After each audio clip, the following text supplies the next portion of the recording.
அஸ்ஸலாமு அலைக்கும் friends, welcome to மாட்டுவண்டி பசங்க. இன்னைக்குமே நம்ம ஒரு குட்டி கதை பார்க்க போறோம். குட்டி கதை எப்பவுமே நான் சொல்ற மாதிரி தான்.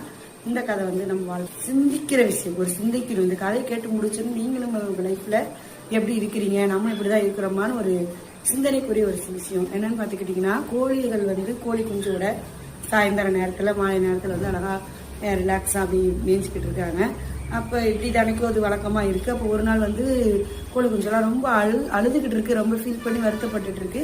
இதை யார் பார்க்குறா? நம்ம பருந்து மேலேருந்து பார்க்குறாங்க. என்னடா இது கோழி குஞ்செல்லாம் ரொம்ப அழுதுகிட்டு இருக்கு, ஏன் என்னவா இருக்கும் அப்படின்னு சொல்லிட்டு அதுக்கு மைண்டு கேட்காம, மூளை ஆச்சு மனசு கேட்காம கீழே இறங்கி என்ன ஆச்சு, ஏன் அழுவுறீங்க, எதாக இருந்தாலும் என்கிட்ட சொல்லுங்கன்னு கேட்குது. அப்போ எல்லாம் என்ன சொல்கிறாங்கன்னா, நீ எவ்வளோ ரிலாக்ஸாக ஜாலியாக மேலே பறந்துக்கிட்டு இருக்க, எங்கள் வாழ்க்கையை பாரு, நாங்கள் எப்படி கீழே தான் இருக்கணும், எங்களுக்கு பறக்கவும் தெரியாது, உனக்கும் ரெக்க இருக்குது எங்களுக்கும் ரெக்க இருக்குது, ஆனால் எங்களால் பறக்க முடியலன்னு சொல்லி ரொம்ப வருத்தப்பட்டு அழுகுறாங்க. அப்போ என்ன சொல்றது போகிறது, இவ்வளோதானே உங்கள் பிரச்சனை, வாங்க ஏறுங்க நான் கூப்பிட்டு போகிறவங்களன்னு சொல்லிட்டு எல்லா கோழி குஞ்சும் அப்படியே மேலெல்லாம் உட்கார வச்சு அப்படியே பாதுகாப்பாக கொண்டு போயிட்டு மேலே வானத்தில் போய் இப்படி தான் கை நீட்டணும், இப்படி நீட்டணும், இந்த இடத்துல இப்படி டேர்ன் பண்ணணும், அப்படி டேர்ன் பண்ணணும்னு சொல்லி கற்றுக் கொடுக்குது பருந்து.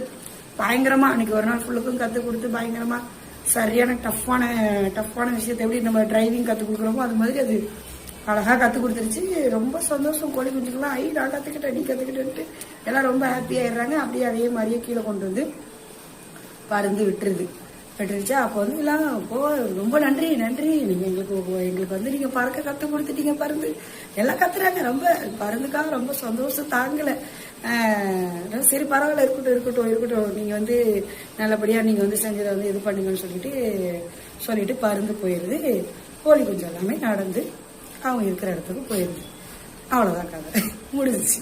ஏன்னா எல்லாமே நம்மளுக்கு வாழ்க்கையோட ரகசியம் என்ன பண்ணணும், எப்படி படிக்கணும், முன்னேறணும், என்ன வேலை செய்யணும், எங்க நிக்கணும், எல்லாம் நம்மளுக்கு தெரியும்.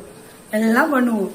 எல்லாம் தெரிஞ்சும் கடைசியில் நம்ம என்ன பண்ணுவோம், நம்ம நாளைக்கு பார்த்துக்கலாம் அப்படின்னு சொல்லிட்டு நம்ம போயிடுவோம் இல்லையா? அது மாதிரிதான் இது மாதிரி மனிதர்களாக தான் நான் இருக்கேன். இந்த கதையை என்னோட கணவர் எனக்கு சொன்னாரு. ரொம்ப நாளா உனக்கு நான் இதைதான் சொல்லிக்கிட்டு இருக்கேன், இப்படிலாம் சொல்றேன், ஓகேங்க நாளைக்குங்க முடிச்சிடுறேங்க, சூப்பருங்கன்னு சொல்லிட்டு திரும்பவும் காலையில என்ன பண்ற அதே மாதிரி வேலைகள்லாம் நீ பாத்துக்கிட்டு இருக்கேன்னு சொல்லி என் கணவர் எனக்கு டெடிகேட் பண்ணாரு.